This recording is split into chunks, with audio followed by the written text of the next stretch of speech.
आ रही है। ईडी ने आज भी अंबा प्रसाद को बुलाया है। आज चौथे दिन भी पूछताछ हो सकती है अंबा प्रसाद से, लेकिन पर्व की वजह से अंबा प्रसाद ने आने में असमर्थता जताई है। कल तीसरे दिन 7 घंटे तक अंबा प्रसाद से पूछताछ हुई थी। जमीन कब्जा, लेवी, अवैध खनन का आरोप है अंबा प्रसाद पर। भाई अंकित राज आज पहुंचेंगे ईडी ऑफिस। अंबा के भाई अंकित से भी ईडी लगातार पूछताछ कर रही है। इससे पहले अंबा प्रसाद के पिता से भी पूछताछ हो चुकी है। तो कई मामलों में आपको बता दें कि अंबा प्रसाद आरोपी मानी जा रही हैं। अवैध खनन का मामला है, जमीन कब्जा का मामला, लेवी वसूलने का भी मामला है। और आपको बताते चलें कि अवैध बालू कारोबारियों से संबंध जो है वो भी जुड़ा हुआ पाया गया है अंबा प्रसाद का। ऐसे में कई मामलों को लेकर के पूछताछ होनी है। साथ ही आपको ये बता दें, अंबा प्रसाद का मोबाइल का जो डेटा है वो रिट्रीव किया गया है। अंबा प्रसाद के सामने ही उनका जो मोबाइल डेटा है वो लिया गया है। और अब जो उनके डेटा से बाकी चीजें मिलेंगी उसको लेकर के सवाल जवाब ईडी करने वाली है। तो आपको बताते चलें कि अंबा प्रसाद के भाई अंकित का डेटा रिट्रीव कर चुकी है ईडी। और आपको बताते चलें कि इन्हीं सब मामलों को लेकर के आज चौथे दिन भी पूछताछ कर सकती है ईडी। केंद्रीय मंत्री और खूंटी के बीजेपी प्रत्याशी अर्जुन मुंडा ने तमाड़ प्रखंड में जनसंपर्क अभियान चलाया। उन्होंने केंद्र सरकार की उपलब्धियों को गिनाया और कहा कि पीएम नरेंद्र मोदी के नेतृत्व में देश लगातार आगे बढ़ रहा है।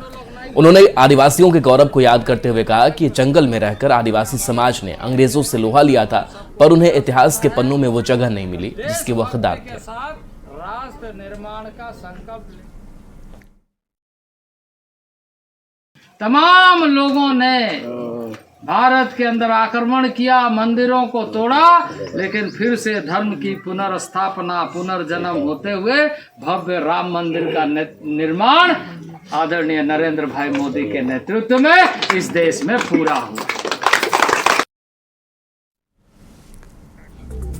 लोकसभा चुनाव का शोर गली मोहल्लों से लेकर के सोशल मीडिया प्लेटफॉर्म पर भी छाया हुआ है। राष्ट्रीय ही नहीं, क्षेत्रीय दल भी सोशल मीडिया के जरिए दम लगाकर चुनाव प्रचार कर रहे हैं। देखिए रिपोर्ट।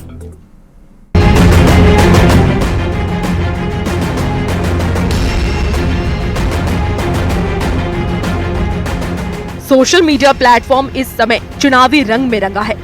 हर दूसरे पोस्ट में किसी न किसी नेता के हाथ जोड़े तस्वीर दिखाई दे रही है। पार्टियों के घोषित उम्मीदवार से लेकर संभावित उम्मीदवार तक का चुनावी दौरा पलक झपकते सोशल मीडिया पर अपडेट हो रहा है। आने वाले समय में नेताजी का कार्यक्रम कहां और कब होगा, ये सब जानकारी सोशल मीडिया प्लेटफॉर्म पर साझा हो रही है। और इसके लिए राजनीतिक दल के साथ खुद नेताओं की टीम भी दिन रात काम कर रही है।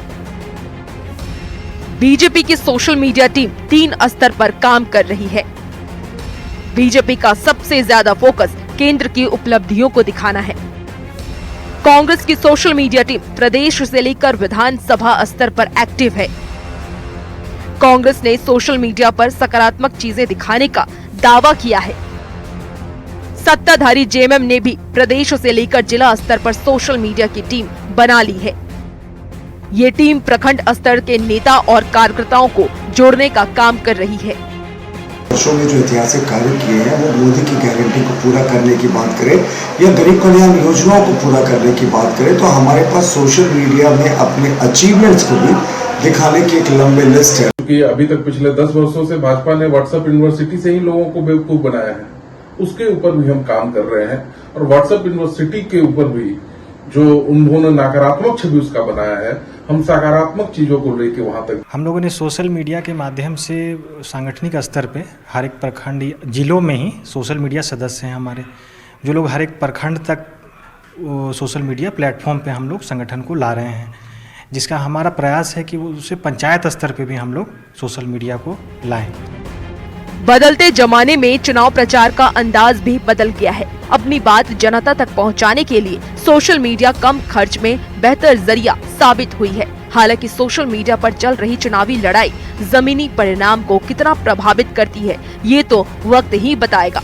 रांची से न्यूज़ 18 के लिए अविनाश कुमार की रिपोर्ट। राजमहल के जेएमएम प्रत्याशी विजय हांसदा ने जीत की हैट्रिक लगाने का दावा किया है। साहिबगंज में न्यूज़ 18 से खास बातचीत में उन्होंने कहा कि वो जेएमएम के सिद्धांत और कार्यकर्ताओं के विश्वास की बदौलत चुनाव मैदान में उतरे हैं। जेएमएम विधायक लोबिन हेम्ब्रम के चुनाव लड़ने के ऐलान पर उन्होंने कहा कि कोई भी चुनाव लड़ने को स्वतंत्र है, पर जीत उन्हीं की होगी। उनसे बात की न्यूज 18 संवाददाता पवन राय ने। इस वक्त हमारे साथ मौजूद हैं राजमहल लोकसभा सीट से के प्रत्याशी विजय हांसदा। वर्तमान में ये राजमहल लोकसभा सीट से सांसद भी हैं। चलिए हम उनसे बात करते हैं। मैं माननीय गुरु जी को और माननीय हमारे कार्यकारी अध्यक्ष माननीय श्री हेमंत सोरेन जी को और पार्टी को बहुत बहुत आभार व्यक्त करता हूं कि उन्होंने मुझे तीसरे बार फिर से पार्टी के सिंबल पे राजमहल लोकसभा से प्रत्याशी के रूप में उतारा है और पार्टी के सिद्धांतों और यहाँ के तमाम हमारे गठबंधन दल के साथी कार्यकर्ता सबों के साथ हम लोग मजबूती से मैदान में उतरेंगे। लोबिन हेम्ब्रम की बात करें तो उन्होंने जो है आज प्रेस कॉन्फ्रेंस करके उन्होंने कहा है आपके खिलाफ जो है निर्दलीय चुनाव लड़ने की बात कर रहे हैं, इसको कैसे देखते हैं दादा आप? देखिए, आज़ाद देश है और मंतव्य अपने किसी व्यक्ति को विचार प्रकट करना अच्छे अगर संवैधानिक तरीके से बिल्कुल आज़ादी इस देश में मिली हुई है। 2014 में भी कई लोगों ने हमारा विरोध किया, 2019 में भी, तो ये विरोध का सिलसिला हर समय चलते रहता है। उन्होंने कहा कि ये तो आने वाले वक्त में ही पता चलेगा कि यहाँ पर जो है जनता किसे चुनती है और यहाँ पर जो है विजय किसकी होती है। पवन राय, न्यूज़ 18 साहेबगंज। लोकसभा चुनाव प्रचार का शोर चरम पर पहुंचता जा रहा है। सत्ताधारी दल के नेता विकास के काम गिना रहे हैं तो विपक्ष के नेता सरकार की नाकामियां गिनाने में लगे हुए हैं। कुल मिलाकर सभी पार्टियों के नेता जनता जनार्दन के दरवाजे तक पहुंच रहे हैं। अब की बार एनडीए सरकार 400 पार।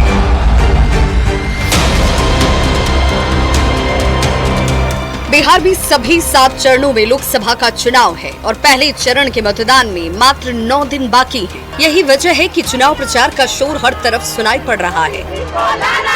महिलाओं ने खाना है, मोदी जी को। बिहार में एनडीए के चुनाव प्रचार की कमान खुद पीएम मोदी ने संभाल ली है।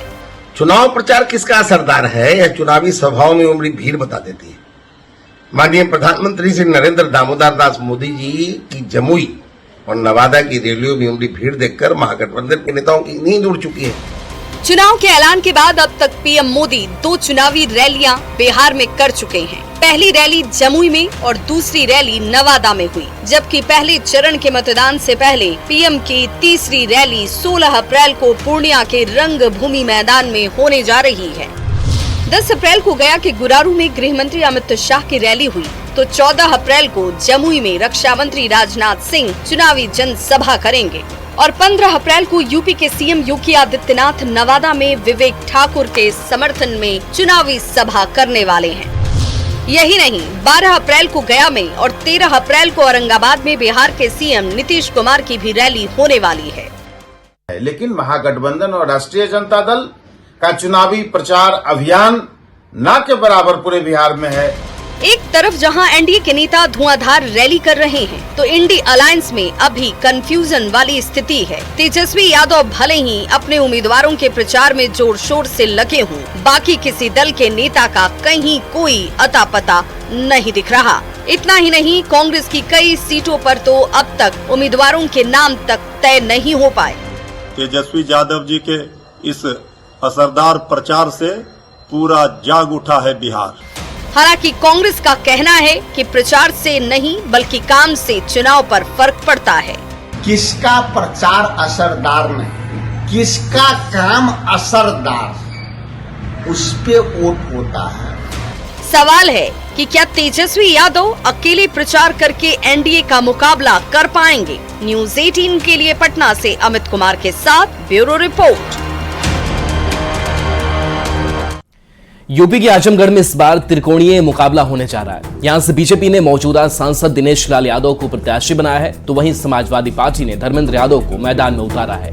न्यूज़ 18 ने बीजेपी प्रत्याशी दिनेश लाल यादव निरहुआ से खास बातचीत की। आजमगढ़ में हुए विकास और विरोधियों को लेकर क्या कुछ उन्होंने कहा, आप खुद सुनिए।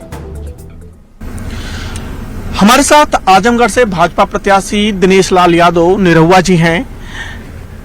सर, आप उपचुनाव जीत के आए और अब मेन चुनाव है, इन दोनों चुनाव में क्या डिफरेंट दिख रहा है आपको? दोनों चुनाव में अंतर ये है कि जब पहले 22 में हम लोग चुनाव लड़े या 19 में चुनाव लड़े तो हमें यहाँ काम करने का अवसर तब तक मिला नहीं था, लेकिन 22 में जब हम चुनाव यहाँ जीते तो हमको टाइम मिला काम करने का।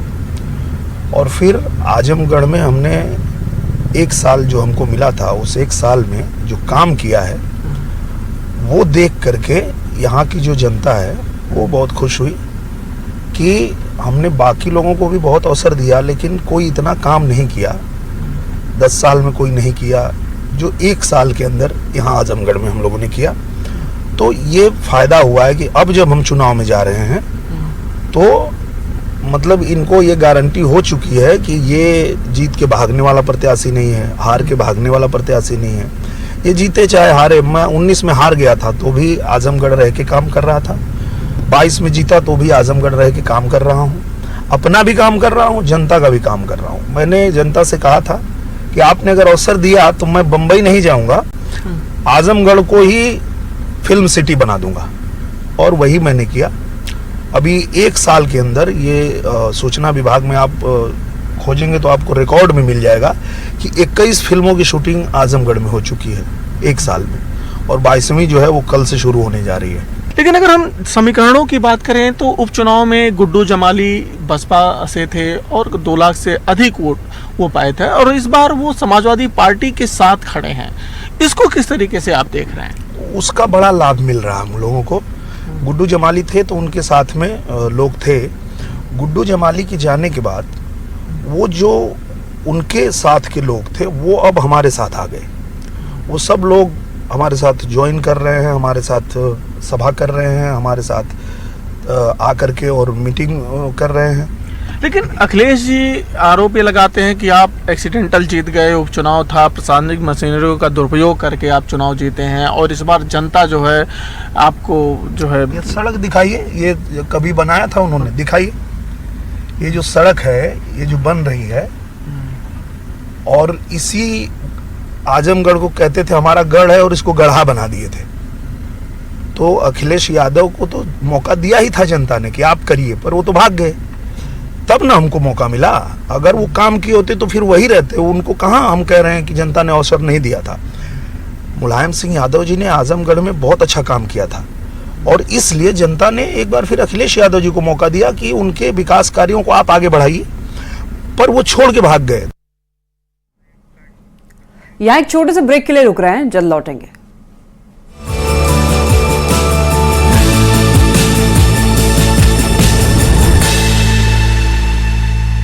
है इसको लेकर एक कार्यक्रम चलाया है जिसका नाम दिया गया है शक्ति संपर्क यात्रा। इस कार्यक्रम को लेकर मोतिहारी से बीजेपी प्रत्याशी राधा मोहन सिंह ने पार्टी कार्यालय से रथ को झंडी दिखाकर रवाना किया। भारतीय जनता पार्टी की जो महिला मोर्चा है पूरे बिहार में शक्ति संपर्क यात्रा हर लोकसभा के अंदर प्रारंभ किया है। पार्टी की महिला जिलाध्यक्ष मीना मिश्रा के नेतृत्व में महिलाएं इस वाहन पर सवार होकर पूरे नवरात्र भर मोतिहारी लोकसभा क्षेत्र में घूम घूम कर महिलाओं और लड़कियों को सरकारी योजनाओं की जानकारी देंगी। साथ ही एक बार फिर से मोदी सरकार को वोट करने का अपील करेंगी।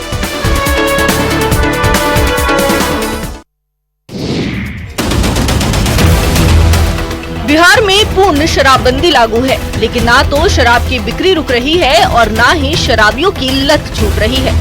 आलम यह है कि आए दिन सड़क किनारे शराबी सरकार के शराबबंदी कानून की धज्जियां उड़ाते दिख जाते हैं। शराबबंदी वाले बिहार में शराबबंदी की पोल खोलती एक तस्वीर वैशाली से सामने आई है, जहां लालगंज थाना के सामने ही लालगंज थाने का ही चौकीदार शराब के नशे में लहूलुहान हाल में पड़ा था। लोगों ने इसे नशे की हालत में थाने के बाहर पड़ा हुआ देखा तो इसका वीडियो बना लिया, जो अब सोशल मीडिया पर वायरल हो रहा है। जब लोगों ने चौकीदार से उसका नाम पूछा तो उसने अपना नाम तो नहीं बताया, लेकिन स्थानीय लोगों ने बताया कि यह लालगंज थाना का चौकीदार जगदीश महतो है। वहीं अब इस मामले में पुलिस ने सफाई दी है। पुलिस का दावा है कि नशे में दिख रहा चौकीदार मिर्गी का मरीज है।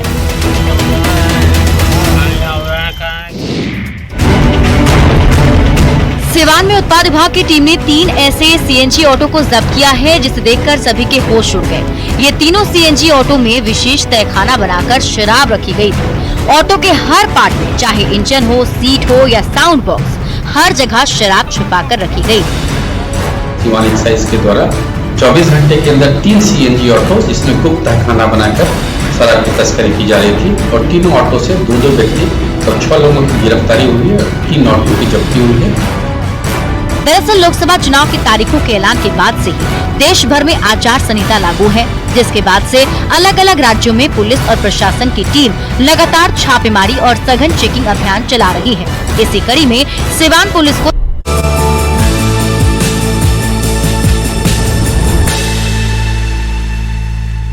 ब्रेक के बाद स्वागत है। सासाराम से बड़ी खबर है, जहां तीर्थयात्रियों से भरे ट्रैक्टर और डंपर में टक्कर हो गई है। 2 तीर्थयात्रियों की मौत की खबर है। 23 लोग घायल बताए जा रहे हैं। घायलों को सदर अस्पताल में भर्ती कराया गया है।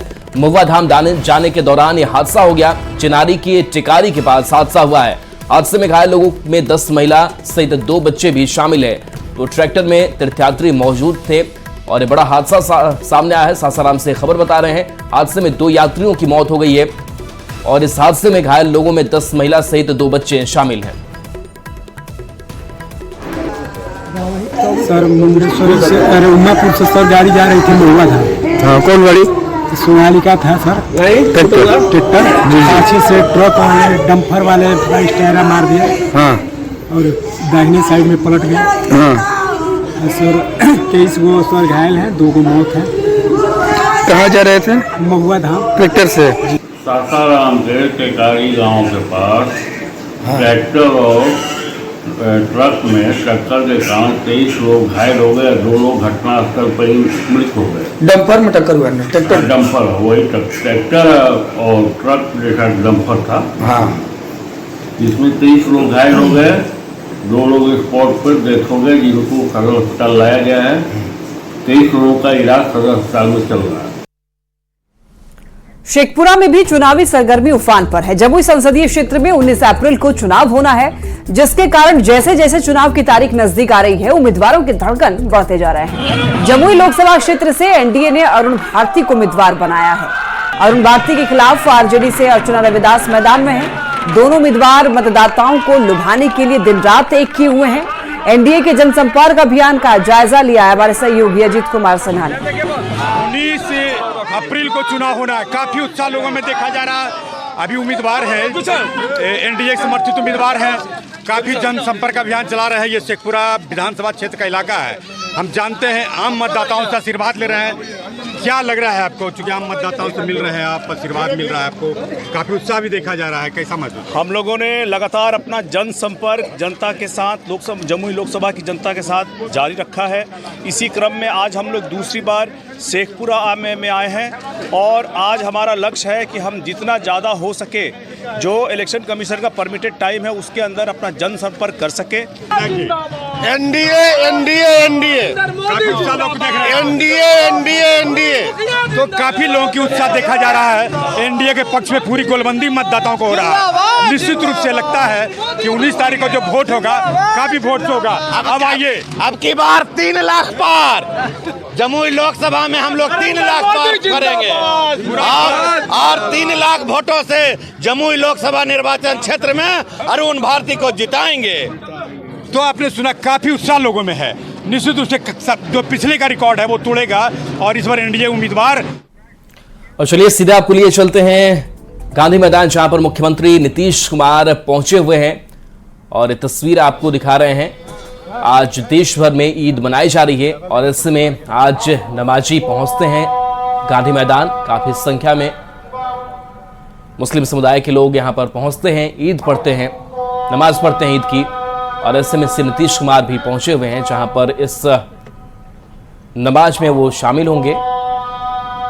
और ये तस्वीर आपको दिखा रहे हैं, हर साल मुख्यमंत्री नीतीश कुमार का आगमन इस पटना के ऐतिहासिक गांधी मैदान में होता है, जहां पर बड़ी तैयारी होती है नमाजियों के लिए। और इस ईद के मौके पर मुस्लिम समाज के लोग यहाँ पर पहुँचते हैं और अलग अलग जो रंग है वो नजर आता है। नमाज पढ़ने के बाद से एक दूसरे को बधाइयों को देने का सिलसिला शुरू होता है, एक दूसरे के गले मिलते हैं आपसी भाईचारा एकता का संदेश यह ईद पर्व देता है और मुख्यमंत्री नीतीश कुमार भी इस में शामिल होते हैं और मुख्यमंत्री नीतीश कुमार पहुंचे हुए हैं पटना के गांधी मैदान में। तो ईद को लेकर के उत्साह रहता है और इबादत का दिन ये। और ये तस्वीर आपको दिखा रहे हैं जहां पर मुख्यमंत्री नीतीश कुमार पहुंचे हैं गांधी मैदान में और अजान की आवाज भी आपको सुनाई दे रही होगी।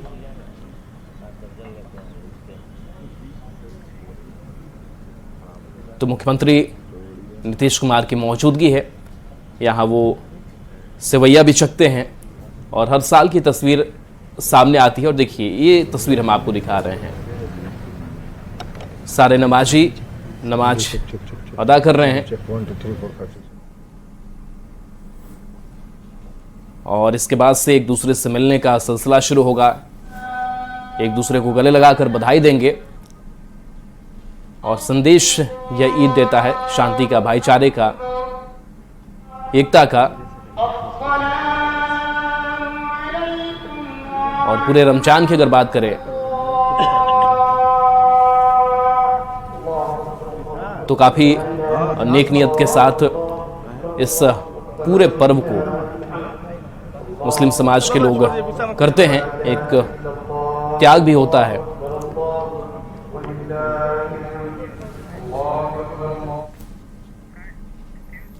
और चलिए ब्रेक का वक्त हो चला है, जल्द वापस आते हैं।